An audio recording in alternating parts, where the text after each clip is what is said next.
The rain drummed softly on the glass walls of Nova Axis Corporation's high-rise headquarters, as if nature itself was trying to warn me. I remember watching the droplets trail down the pane beside my desk, each one racing the other to reach the bottom. I used to pretend they were alive, like little brushstrokes trying to outrun time.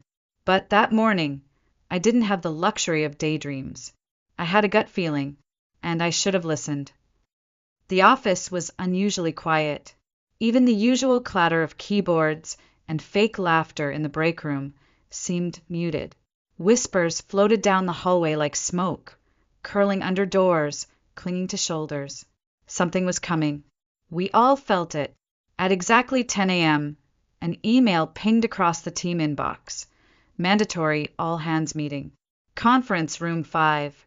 Effective immediately. I gathered my notepad, out of habit more than necessity, and walked with the rest of the team to the glass-walled room at the end of the corridor. I tried not to look anxious, tried not to let my hands tremble, but my stomach. It knew. Inside, people sat like statues, stiff, uncertain. Darren Cole, the man who made entire departments tremble with a single raised eyebrow, walked in with 2 HR reps trailing behind like shadows.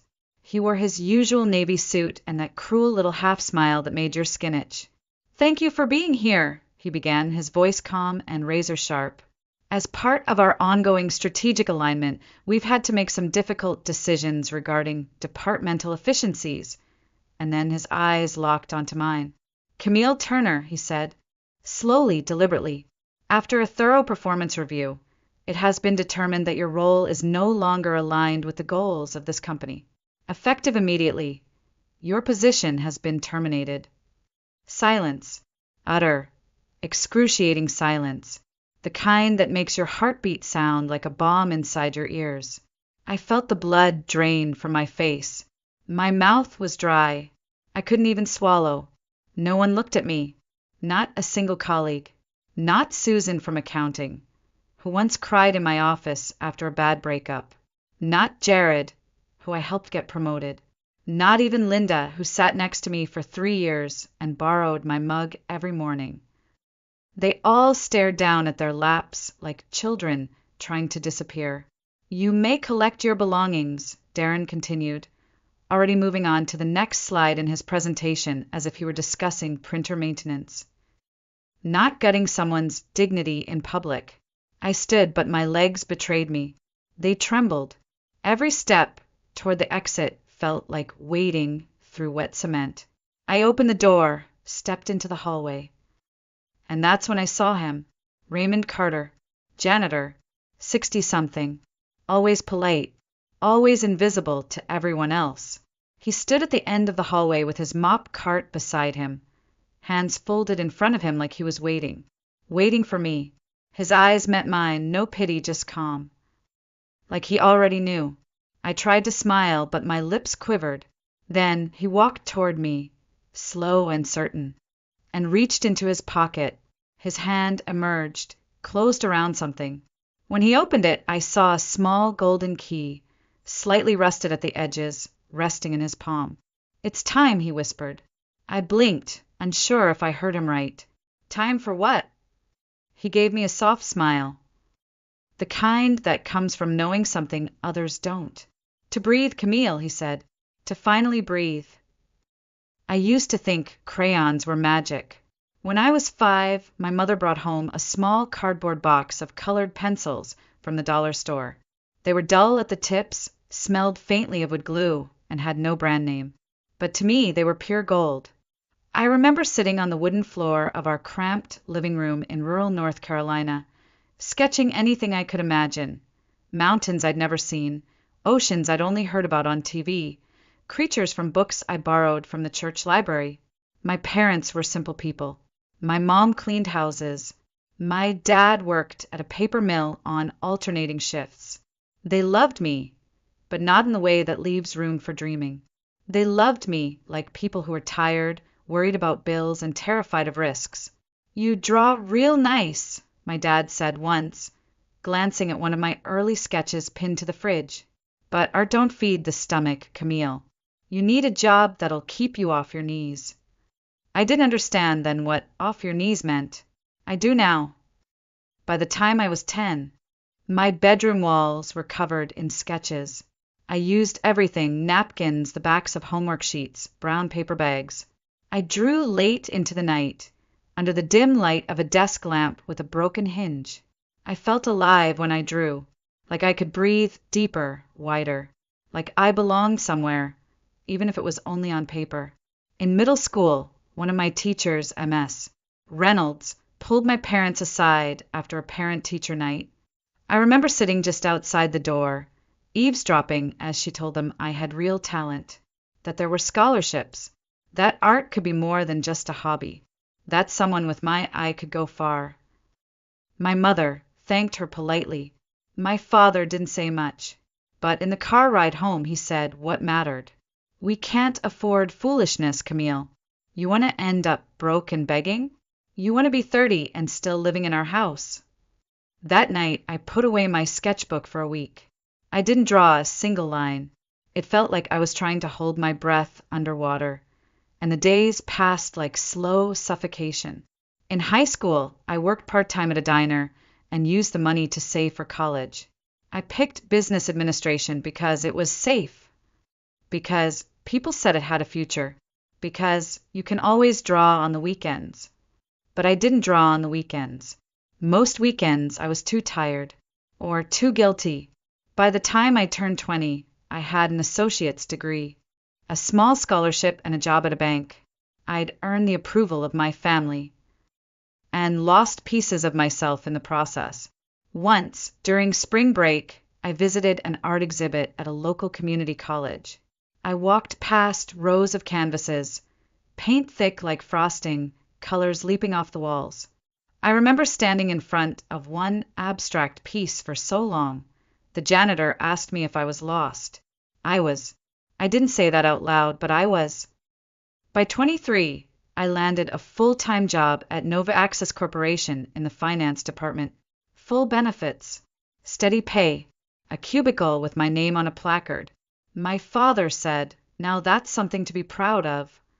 I smiled, but inside, something small and bright flickered one last time before it dimmed. When I first walked into Nova Access Corporation, I thought maybe, just maybe, I'd made peace with my choices. The building was all glass and steel, reflecting the sky like it had nothing to hide. Inside, everything smelled of fresh carpet and ambition. Polished surfaces, quiet elevators, perfect people in pressed shirts and expensive shoes. They gave me a small cubicle in the finance department with a view of a brick wall and a printer that jammed at least once a day. My job? Spreadsheets. Forecasting. Sitting in meetings where men with tight smiles and tight suits argued over decimal points and cost optimization strategies. No one ever mentioned beauty, or creativity, or the soul. Still, I told myself this was adulthood, that this was what people meant by success, but I couldn't stop the itch in my fingers. During lunch breaks, I started sneaking out to the back garden behind the building, a quiet patch of grass and 3 benches no one really used. I kept a small sketch pad tucked in my bag, its pages soft with wear. There, under the shade of a stubborn magnolia tree, I'd let my hand remember what my heart had nearly forgotten. I'd sketch the sharp lines of the building, the way sunlight danced on the concrete, the slouch of someone checking their phone in secret. I didn't draw with purpose. I drew to survive. That's where I met Raymond. He was pushing a mop bucket along the edge of the building when he saw me. He stopped, leaned on the handle, and tilted his head toward my sketchbook. "You've got the light," he said, voice gravelly but kind. "My Lorraine used to draw like that." I didn't know what to say. No one in the office ever spoke to Raymond. Most didn't even know his name. But I nodded, and that was enough. From then on, we'd talk every few days when our paths crossed. He told me about Lorraine, his late wife, a Sunday painter who never tried to sell her work, never cared if it was good enough. She painted because she had to, because, as Raymond said, it was the only way she could breathe. She set up a studio in the old tool shed behind our house, he told me once. Said it had the best light in the county. I never touched it after she passed. Couldn't bring myself to. I listened. That's all I did at first. Just listened. And in return, I told him little bits about myself.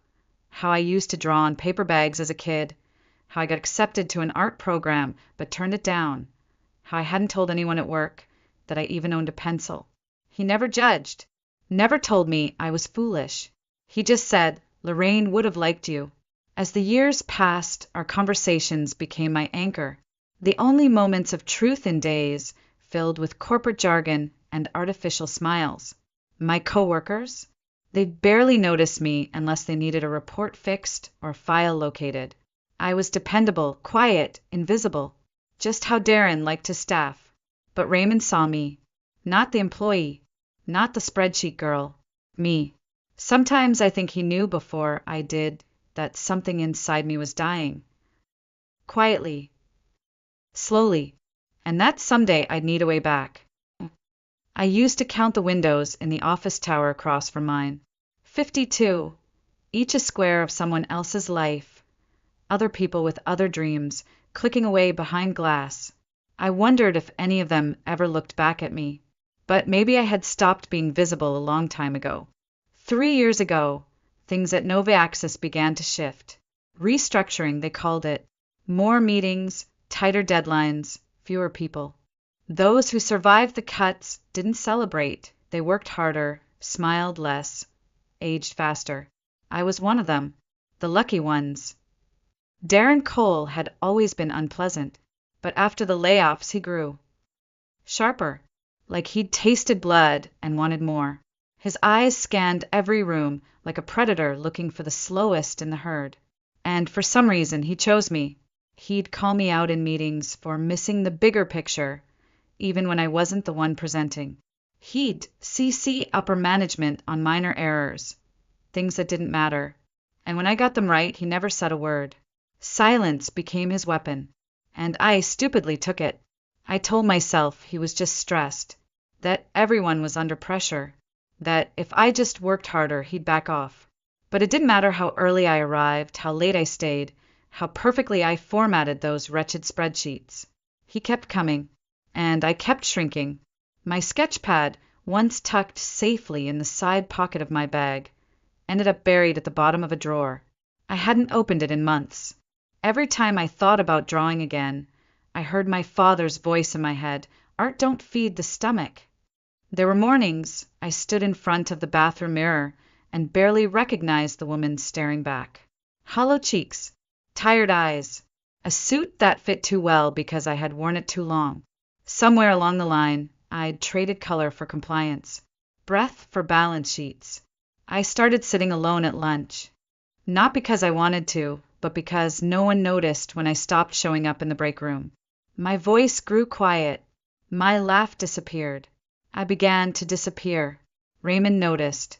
He didn't say much at first, just watched me as he passed in the hallway. One day he paused and said, "You're walking like you've got chains around your ankles." I gave a weak smile. "Just tired, Raymond." He didn't smile back. "No, Camille, it's not tired. It's something heavier." I wanted to cry then, right there, in front of the janitor with his mop and his eyes that saw too much. But I didn't. I swallowed it, like I always did, and walked away. That night, I went home, opened my drawer, and pulled out the sketch pad. I stared at the blank page for a long time.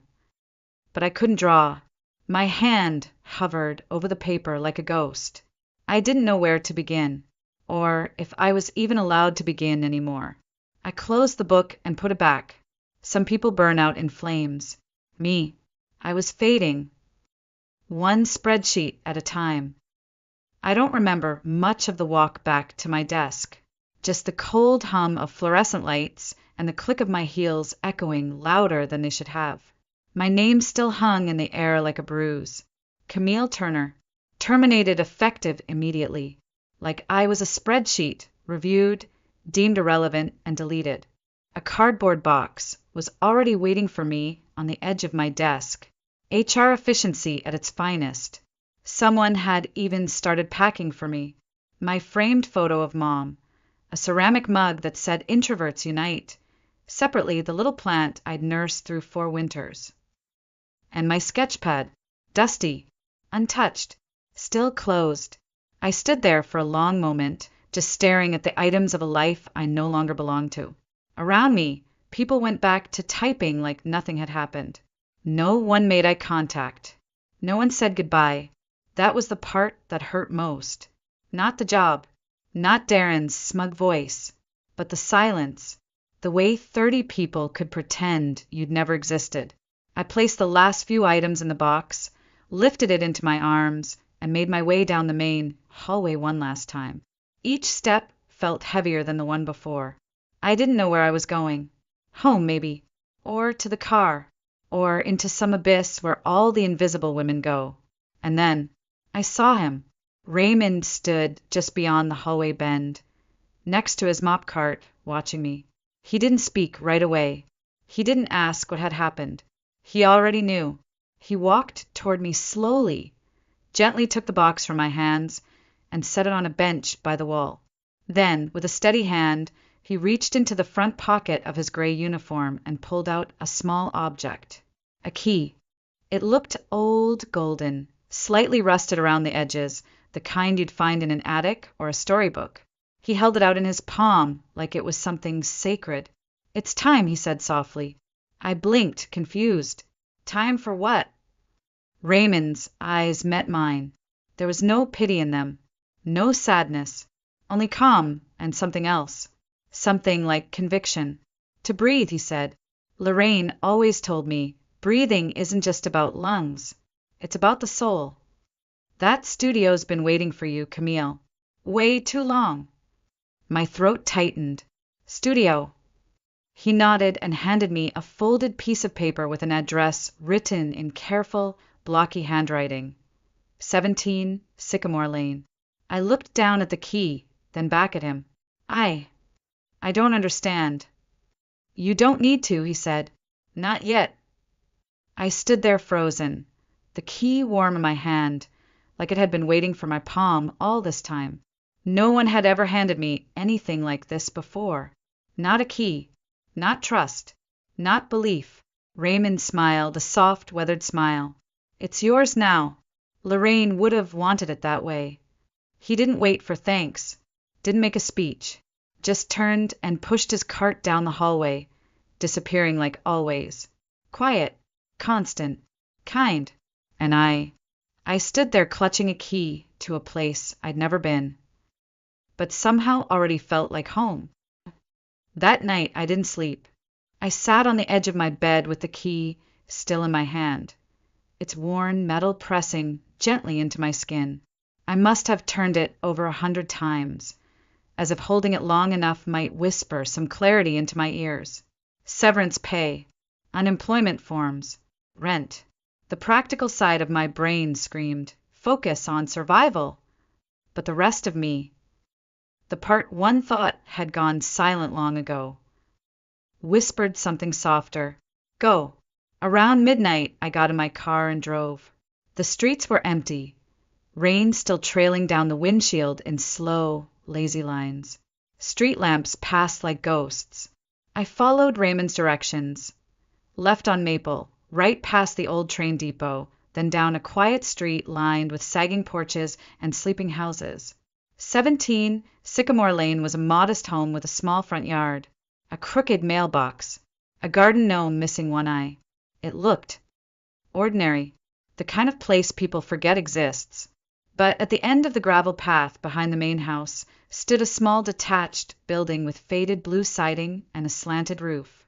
A warm yellow porch light glowed above its door. I stepped out of the car and approached slowly, the key clutched tight in my fist. The lock was stubborn.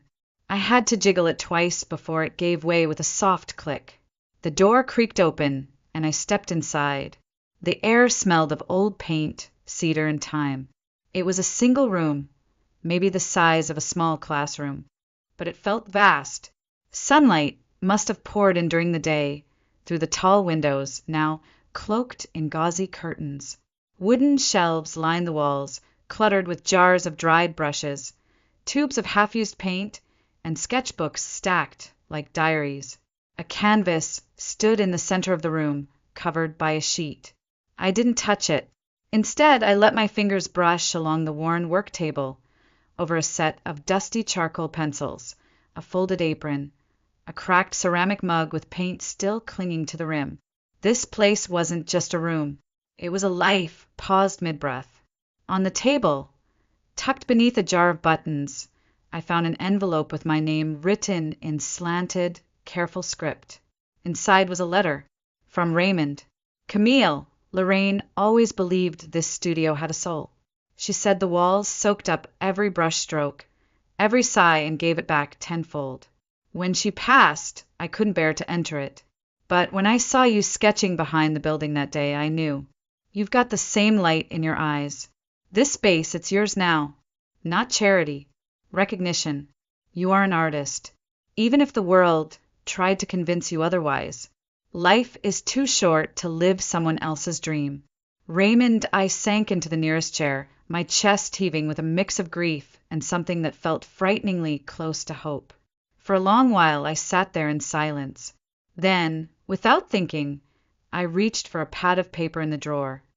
My hands moved on their own, shaking slightly. I found a stick of charcoal, cracked but still usable. I turned to a fresh page and drew a line. It was jagged, too hard, not perfect, but it was mine, and for the first time in years I felt like I was breathing again. It started with one line, then another, and another. Every morning, I returned to Lorraine's studio like it was church. The sun poured in through the tall windows, illuminating motes of dust that danced in the air like whispers from her past. I didn't plan what I drew. I just let my hands remember. At first, it felt like exhaling after holding my breath for years. I drew what I saw: cracked teacups, flowers from the garden, the gentle slope of Raymond's back as he watered the tomatoes. I filled page after page, sometimes with nonsense, sometimes with fury. Some drawings I tore up before they even dried. Others I kept, taping them to the wall like little affirmations. You are still here. You still matter. Raymond would stop by now and then, sometimes with a sandwich, sometimes with nothing at all but his quiet presence. He never interrupted. He just sat in the corner, sometimes humming low and tuneless like a heartbeat. "You've got more color in your cheeks," he said once, handing me a cup of peppermint tea. "I think it's charcoal dust," I smiled. He smiled back, but gently. "No, it's something else." I wasn't earning anything yet. The severance package from Nova Access was enough to carry me for a while, and I dipped into what I'd saved over the years, money I thought I'd use for some rainy day that apparently had arrived. Still, there was fear. Always fear. Fear that I was wasting time, that I'd run out of money, and this fragile, beautiful thing I'd found would vanish. But every time doubt crept in, I'd go to the corner where Lorraine's old smock still hung from a hook. I'd touch the worn cloth, stained with reds and blues and greens. It reminded me that someone had lived here before me. And she had dared. The first time I sold a piece, it was almost an accident. Raymond's niece, Angela, came by one afternoon with her newborn. I was sketching the baby's profile, just for practice. She looked at it and asked if she could buy it. "It's just a sketch," I said, embarrassed. "It's him," she said. "That's enough." She paid me $50. I cried after she left, not because of the money, but because someone looked at something I made and saw value. It changed something inside me. Word spread, slowly but surely. Angela told her friends. I posted a few things online. I created a simple website, nothing fancy, just a portfolio and contact form. Orders trickled in. Pet portraits, nursery art, illustrations for someone's self-published poetry book. I began saying yes to things I would have once laughed at. A mural for a cafe. A painting of someone's backyard garden. A logo design. I was learning to live by brushstroke, by color, by gut. Within 6 months, I had a small list of returning clients. I was making enough to cover rent. And yes, I insisted on paying rent to Raymond, even though he grumbled every time I handed him the envelope. I bought new supplies, painted the walls a soft cream, installed brighter lights, but I left the essence of the place untouched. Lorraine was still here, in the quiet corners, in the way the room held warmth like a memory.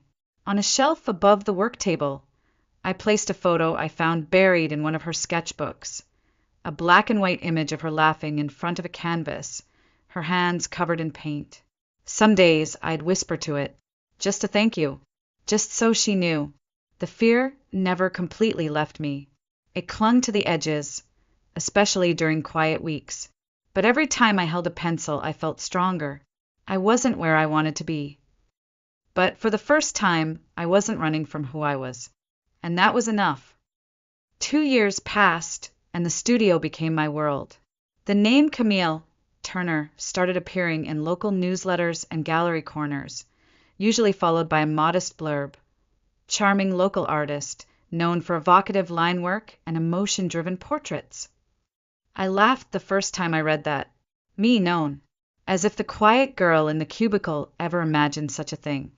I had enough work now to need help with admin and scheduling.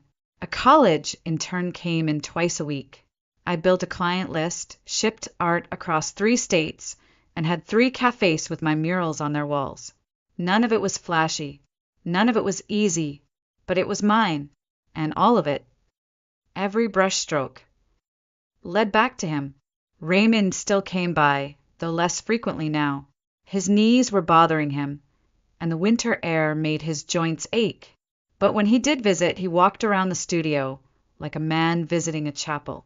I think in his mind it still belonged to Lorraine. In a way it did, and maybe now it belonged to both of us. One morning, as I was rearranging some supplies, I found a photograph tucked in an old drawer I hadn't opened in months. It was small, creased at the edges, a black and white image of a younger Raymond and Lorraine, standing beside a lake, arms wrapped around each other, smiling so naturally it stopped my breath. They must have been in their 40s. He looked more relaxed, she looked radiant, cheeks full of joy, hands smudged with paint like always. There was so much life in that photo, and so much loss now that she was gone. An idea took hold of me. It wasn't commissioned. It wasn't paid for. It didn't have a deadline. But I knew, the moment I touched the paper, that it might be the most important thing I'd ever make. For weeks, in between orders and online workshops, I worked on the painting in secret. I used every technique I knew, poured every part of myself into it. I didn't recreate the photo, I reimagined it. I painted Raymond and Lorraine as they might have been. Older now, wrinkles deeper, hair whiter. But together, sitting on that lakeside bench, her hand in his, still painting, still laughing, still whole. The day I finished, I cried. Not sad tears, something else. Something deeper, like closure, like reverence. I called Raymond and told him I had something I wanted to show him. He arrived wearing his best jacket, the brown corduroy one with the elbow patches. His hands trembled slightly when he held the warm mug of tea I handed him. I led him into the back room of the studio, where the finished painting stood, covered by a linen cloth. "I have a gift for you," I said. He looked at me with tired but kind eyes. "Camille, you don't owe me anything." "I know," I said, smiling softly, "but I owe her." I pulled the cloth away. Raymond stared. His body went still, like even breath might shatter the moment. His eyes welled with tears, then overflowed without warning. He reached forward, not to touch the canvas, but to steady himself against the table. "How?" he whispered. "How did you know?" "I found the photo," I said quietly. "The rest was imagination. And gratitude." He nodded, unable to speak. We stood in silence. The painting glowed beneath the skylight. Lorraine's eyes sparkled with that mischievous joy I imagined she must have carried her whole life. And Raymond. Well, he looked like the man I knew, just a little more at peace. After a long pause, he turned to me, voice trembling. "You didn't just give me a painting," he said. "You gave her back to me." I reached out and took his hand. "And you gave me a future." These days, I wake up before the sun. Not because I have to, but because I want to. The studio is quietest in the early morning, before emails, before orders, before the world remembers I exist. I make coffee, pull on my paint-streaked hoodie, and sit by the tall window with a fresh canvas and a soul that finally knows peace. Sometimes I still hear echoes of that office life, the clicks of keyboards, the flat tone of Darren's voice, the weight of feeling unseen. But they've grown quieter, like voices coming from a house I no longer live in. I haven't spoken to anyone from Noviaxis since the day I walked out. No one ever reached out. No apologies. No closure. And honestly, I don't need it, because what I have now is better. A few weeks ago, I got a call from a children's book publisher. They'd seen my online portfolio. One of my illustrations had been shared in a parenting group, and they wanted to offer me a long-term contract to illustrate a full series. Not just one book, a whole series. When I hung up, I sat in the middle of the studio floor, surrounded by brushes and fabric and scraps of ideas. And I laughed, a big, open, ridiculous laugh that echoed off the walls like a choir. I didn't even realize I was crying until I tasted the salt on my lips. Lorraine would have loved that moment. So would Raymond. I still keep her photo on the shelf, next to a fresh jar of brushes and a tiny sketch of the magnolia tree I used to sit under behind the Noviaxis building. Full circle, but better, because now the tree lives only in memory. And the memory belongs to me. Last week, a young woman named Alyssa stopped by the studio. She'd been following my work online and asked if I ever took apprentices. She looked like me, years ago, eyes full of something wild and quiet, fingers fidgeting with the sleeve of her thrift store sweater. I said yes, because someone once made space for me, and now it's my turn.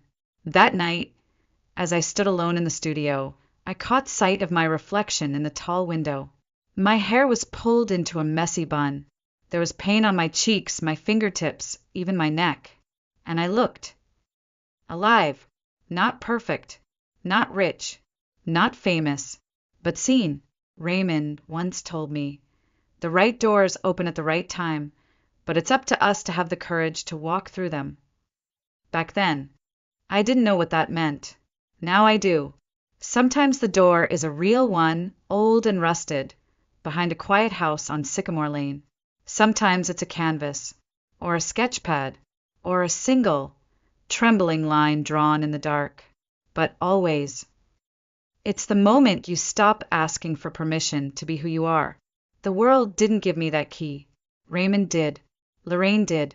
And now I hold it in my hands, not with fear, but with purpose. Because I know who I am now. I'm Camille Turner. I'm an artist. And I'm home.